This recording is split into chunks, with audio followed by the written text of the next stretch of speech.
कर्ण और अर्जुन का युद्ध, महाभारत का रणक्षेत्र कुरुक्षेत्र, चारों ओर रणभेरी की गूंज और शंखनाद की आवाज, आकाश में धूल का बादल, धरती पर रथों के पहियों की गहरी रेखाएं। यहीं पर दो महावीर आमने सामने खड़े थे, महान धनुर्धर अर्जुन और दानवीर कर्ण। अर्जुन का रथ हनुमान की पताका से सुसज्जित था और श्री कृष्ण सारथी बने खड़े थे। दूसरी ओर कर्ण का रथ, जो सूर्य की किरणों सा चमक रहा था, उसका सारथी शल्य था। युद्ध का आरंभ होते ही दोनों के धनुष से बाणों की वर्षा होने लगी।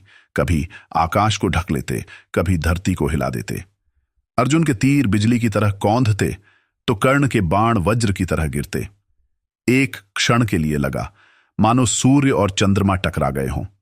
कर्ण के पराक्रम ने अर्जुन को कई बार विचलित किया। उसकी गदा और शक्तिशाली बाणों ने पांडव सेना में हाहाकार मचा दिया। लेकिन अर्जुन भी पीछे हटने वाला न था। कृष्ण की बुद्धि और अपनी धैर्य शक्ति से वह कर्ण का डटकर सामना करता रहा। युद्ध के दौरान कर्ण का रथ बार बार धंस जाता, परंतु वह हर बार उठ खड़ा होता। अर्जुन भी समझ रहा था कि यह केवल एक युद्ध नहीं, बल्कि धर्म और अधर्म की टक्कर है। अंततः वह क्षण आया जब कर्ण का रथ दलदल में धंस गया। कर्ण ने शस्त्र उठाना चाहा, पर रथ से उतरकर पहिया निकालने में लग गया।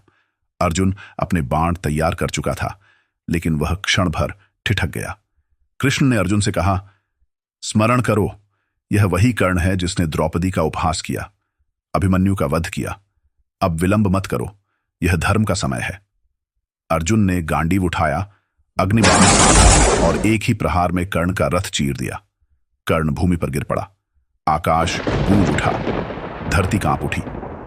कर्ण का अंत हो गया, किंतु उसका पराक्रम और दानवीरता अमर हो गई। अर्जुन ने जीत हासिल की, परंतु उसका हृदय भारी था, क्योंकि उसने किसी साधारण योद्धा को नहीं, बल्कि अपने समान महान धनुर्धर भाई को पराजित किया था। कर्ण और अर्जुन का युद्ध यह सिखाता है कि अंततः विजय हमेशा सत्य और धर्म की होती है। कर्ण का जीवन सरल नहीं था, फिर भी यह जानते हुए कि भगवान से युद्ध में उसे केवल पराजय ही मिलेगी, उसने अपने मित्र दुर्योधन के लिए प्राण न्यौछावर कर दिए और सच्ची मित्रता निभाई।